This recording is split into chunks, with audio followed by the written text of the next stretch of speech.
Dear student, in that session, we are going to study about the kidney disorder and the diseases. So let's learn about the first one, disease. That's a kidney stone. We know about that this kidney stone is commonly called as a renal calculi. That's a pebble-like structure. Now that kinds of a kidney stone, they are found in an urinary tract. For example, in an collecting tubules, then toward the major calyces. They are also found in an minor calyces, major calyces, ureter part, then to the urinary tract also, then also found in an urinary bladder. Now, according to their composition, kidney stone, they are of a four type. One is a calcium stone, second one is a struvite stone, third one is a uric acid stone, and fourth one is a cystine stone. So let's learn about the first one and their composition. Calcium stone, usually they are made up from the calcium oxalate as well as a calcium phosphate one. So the calcium stones, they are mostly two part like calcium phosphate as well as calcium oxalate. Now the second one is a struvite stone. Struvite stone, actually they are made up from that bacterial infection. Actually they are the uric acid splitting of the uric acid bacteria. Now they can be grow very vigorously and they are the larger one stone. Now the third one is a uric acid stone. Uric acid stone is a made of, it can be formed in such peoples. Those peoples who drink a less amount of water and their diet having a high amount of protein, like people who eat a non-vegetarian one, they can eat a flesh eating one. So all these uh, individuals, less they take a less amount of water and their diet is a high protein content, so they can suffer easily with that a uric acid stone. Now the fourth one is a cystine stone. The cystine stone is a genetical disorder. They can be formed only due to the kidney excrete a more amount of amino acid. So these are the four different kinds of kidney stone: calcium stone, struvite stone, uric acid stone, as well as a cystine stone. So let's learn about their symptom and their diagnosis. लक्षणं कोणकोणत्या पद्धतीत दिसतात? Symptoms: pain below the rib cage in back, छातीच्या खालच्या बाजूला दुखत असतं किंवा साईडून पण दुखत असतं, पाठीच्या खालच्या बाजूला सुद्धा दुखत असतं. Hazy, brownish, reddish, pinkish urine. So urine color is a pale yellow. Now it is a totally change one. That's a reddish one, brownish. Sometimes it is a pinkish as well as a turbid in nature. Frequently urge to pass urine means frequently urination is there. That's a micturition, means removing of the urine. So at the time of the micturition, there is also pain in an abdominal region. So these are the different symptoms found in an patient. Now the diagnosis: uric acid content of blood. Color of urine is a totally changed one, so we can easily detect such kind of patients. Kidney x-ray, now the sonography of kidney. So these are the different diagnostic tests. Those are performed by that patients. Now let's learn about the second one, uremia. In an uremia, in our body, in our blood, the normally 0.01 to 0.03% urea is present. But if it is excess than the 0.05%, so that's time they are causes a uremia. Now the uremia, it is a excess amount of urea in our blood, causes uremia. Now the third one, there is a nephritis. There is an inflammation of the kidney tubules. Now that in a nephritis, they causes a local edema, as well as there is a excess amount of protein which is escaped from the filtration during a blood filtration. So that's time the protein is appear in an urine. So nephritis commonly called as a proteinuria. So excess amount of protein which is appear in an urine causes a local edema, सूज येत असते बॉडीवरती. Now the next one is albumin urea. Look at this albumin. So there is albumin, excess amount of albumin is present in urine causes albumin urea. Again, this albumin urea causes a high blood pressure. Now the another one is a ketone urea. Same one, that is a excess amount of ketone which is present in an urine. So that is a ketone urea. Ketone urea commonly in an diabetes mellitus, means those are the sugar is built inside the blood, and that time the ketone body are removed from the blood and appear in an urine excess amount, sometime in an starvation, as well as in an low carbohydrate diet. So again that's time the ketones are appear, ketone bodies are appear in an urine, so called as a ketone urea. The last one disorder is a renal failure. So let's learn about the last one. Renal failure, that is decrease or cessation of glomerular filtrate, that is a GF. Now this renal failure are of two types. One is a acute renal failure and second one is a chronic kidney diseases. So their abbreviation is ARF or CKD. ARF, acute renal failure. Now in an ARF it is a sudden worsening of a renal function.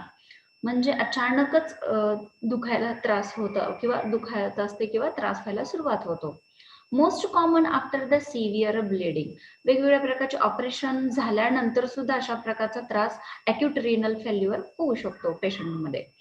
There is a decrease in an urine output. For example they are also called as a oliguria. Oliguria, that is a scanty urine, less amount of urine is formed. In an adult, less than 400 ml per day, while in an children it is a less than 0.5 ml per kg per hour. So this one question number of time they ask in an CET as well as in an NEET exam. Oliguria means what? That is a scanty urine, like that. Now ARF may include into the acute obstruction of both ureter and they are called as a nephrotoxic drug. So due to the nephrotoxic drug again causes a ARF. Last one, ARF detected biochemically. ते कसं शोधायचं किंवा कसं लक्षात येतं?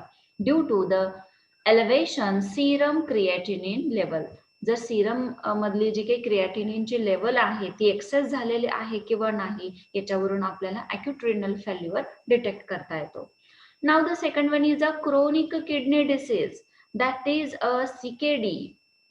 It is a progressive and generally irreversible decline in an glomerular filtrate rate, that is a GFR rate is a less one.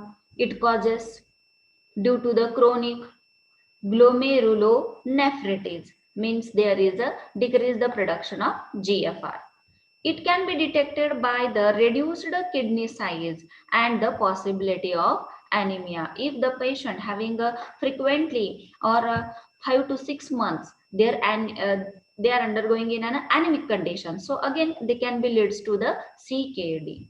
Now the next one point is a dialysis. Let's learn about the hemodialysis.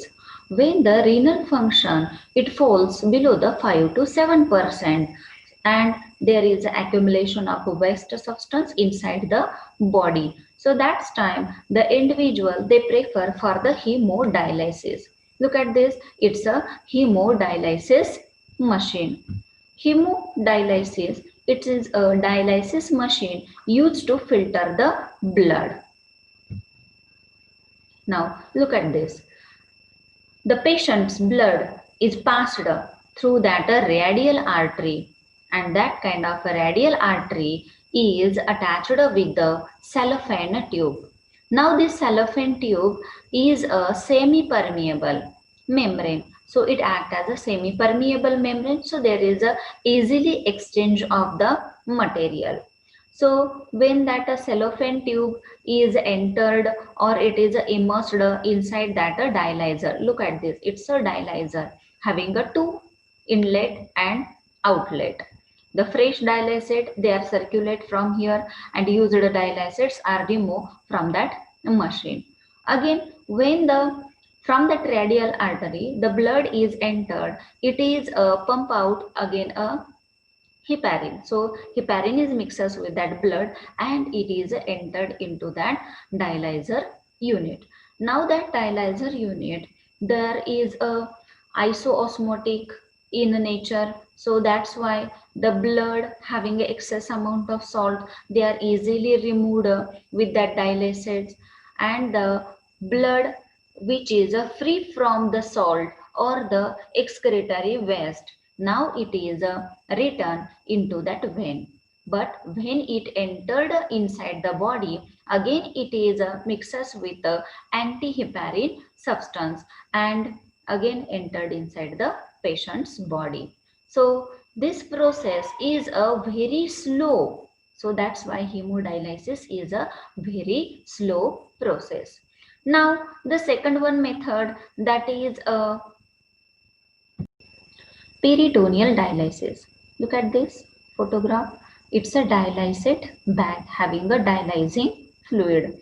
Now it is entered in a peritoneum or the abdominal cavity having a catheter which can regulate the flow of blood or that fluid, as well as they can be maintain the pressure.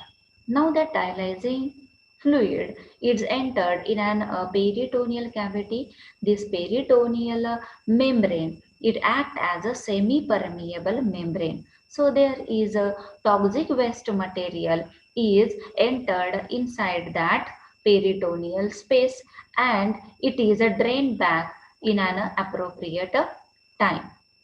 Now this peritoneal dialysis, it can be required or it can be repeated as per the requirement of that patient. Now it will be it can be carried out at home, at work, as well as while in a traveling. But this peritoneal dialysis is not as efficient as a hemodialysis. When we studied about that peritoneal dialysis one, so it is a holding measure or the supportive measure. That dialysis is also referred as a imperfect method. Why? Because of the natural kidney, they play important role in a formation of the erythropoietin substance, renin, as well as a calcitriol. But that dialysis fluid, they cannot perform such kind of substances like a formation of erythropoietin, renin, as well as like that calcitriol. So that's why this dialysis method is a imperfect one. Next one point is a kidney transplantation. In a kidney transplant, it is an organ transplant of a healthy kidney into a patient with a end stage renal disease. ज्या वेळेला दोन्ही किडन्या fail झालेल्या असतील त्याच वेळेला हा kidney ट्रान्सप्लांटेशनचा पर्याय वापरला जातो. Kidney transplantation, they are of a two type. One is a cadaveric donor and second one is a living donor. That cadaveric donor is called as a deceased donor, that is a मृत झालेल्या व्यक्ती या ठिकाणी kidney donate करतात. or the living donor. Living donor, they are of two type. One is a genetically related and the non-related. Genetically related means they are related with a family member. Now non-related, they are the living as well as a non-related. Now it is activity based question. In our body there is a immune cells are there, and these immune cells of the recipient cell म्हणजे transplantation झालेली जी व्यक्ती आहे, immune cells of the recipient body may reject the foreign kidney. बऱ्याच वेळेला जी दुसऱ्याची दिलेली donate केलेली kidney आहे ती रिजेक्ट होते, आणि ती होऊ नये याच्यासाठी त्या व्यक्तीला इम्युनोसप्रेसंट ड्रग्ज आहेत ते प्रोव्हाइड केले जातात. Now that's time immunosuppressant drug suppress the immune system and reduce chances of the rejection of the transplantation. So this is the last one point, that's a kidney transplantation. So in this way we completed this chapter, excretion and the osmoregulation. So okay, bye, see you soon.